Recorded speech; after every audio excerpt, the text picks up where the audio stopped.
বিশ্বকাপ জেতার 14 দিন পর আবার চ্যাম্পিয়ন ভারত পাকিস্তানকে হারিয়ে ট্রফি যুবরাজ ও পাঠানদের। বন্ধুরা, আপনারা যদি দেখতে চান কিভাবে জিতলো ভারত, তাহলে ভিডিওটি লাস্ট অবধি দেখতে হবে। চ্যানেলটা সাবস্ক্রাইব করতে হবে, লাইক দিতে হবে এবং নোটিফিকেশন বেল আইকন দাবাতে হবে। ঠিক 2 সপ্তাহ আগে টি-20 বিশ্বকাপ ফাইনালে দক্ষিণ আফ্রিকাকে 7 রানে হারিয়ে বিশ্বজয়ী হয়েছিল ভারত। অধিনায়ক ছিলেন রোহিত শর্মা। 14 দিনের মাথায় আবার বিশ্বজয়ী ভারত। বন্ধুরা, লেজেন্ডসদের বিশ্ব চ্যাম্পিয়নশিপে ফাইনালে পাকিস্তানকে 5 উইকেটে হারিয়ে চ্যাম্পিয়ন হলো ভারত।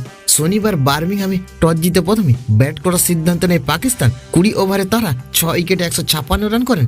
ব্যাট হাতে 36 বলে 41 রান করেন শোয়েব মালিক, এটাই দলের সর্বোচ্চ।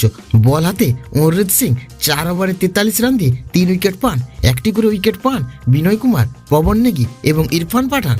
বন্ধুরা, জবাবে ব্যাট করতে নেমে ভারতীয় লেজেন্ডসরা 19.1 ওভারে 5 উইকেট হারিয়ে 159 রান করেন।